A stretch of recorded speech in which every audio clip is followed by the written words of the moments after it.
Pardonner à quelqu'un qui m'a offensé peut être très difficile, mais aujourd'hui, Jésus me rappelle que je dois pardonner à tous ceux qui m'ont offensé et blessé si je veux moi aussi être pardonné.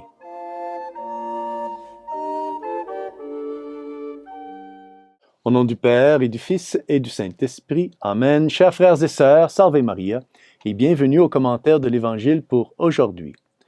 L'Évangile d'aujourd'hui, frères et sœurs, nous invite à réfléchir sur le grand mystère du pardon. Il nous est présenté par saint Matthieu, chapitre 18, versets 21 à 35, et établit un parallèle entre la miséricorde de Dieu et notre propre miséricorde humaine. Lisons un extrait de l'Évangile.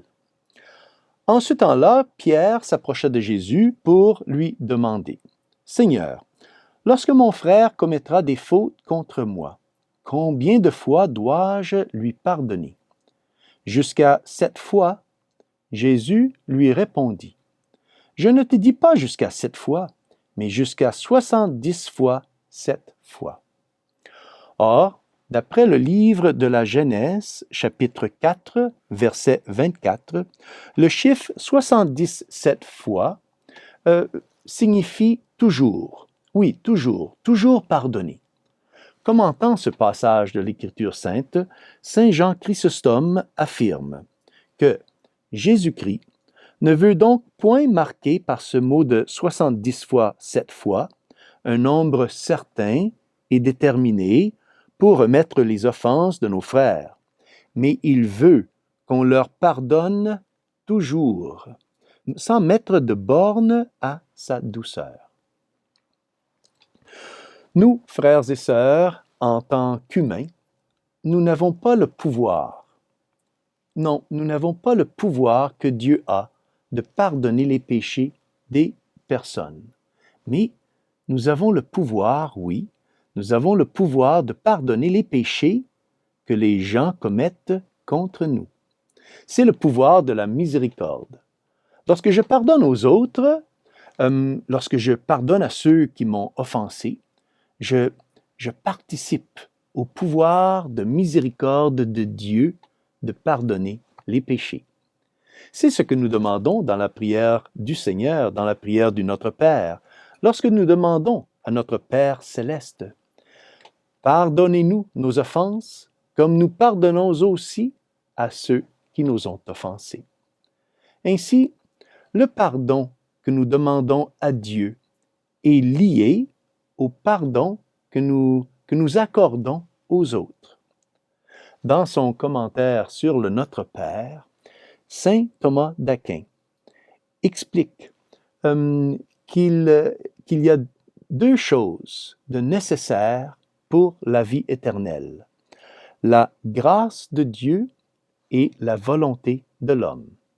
Or, pardonner est un acte de la volonté. Et, ce faisant, nous imitons la puissante miséricorde de Dieu.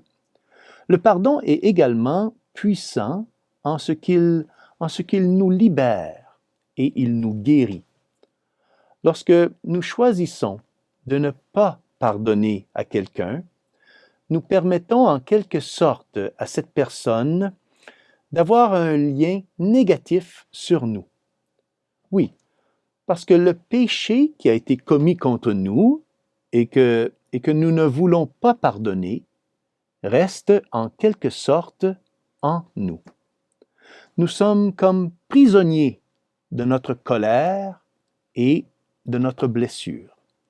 Mais lorsque nous choisissons de pardonner, nous libérons l'autre personne et nous-mêmes de la douleur du péché, de la colère et de la blessure. C'est saint Jean-Paul II qui a parlé de la laideur de ne pas pardonner. Il explique que c'est comme un enfermement dans une prison. Voici une traduction de ces mots. Le pardon est la restitution de la liberté en soi-même. C'est la clé que nous tenons dans nos propres mains de notre cellule de prison.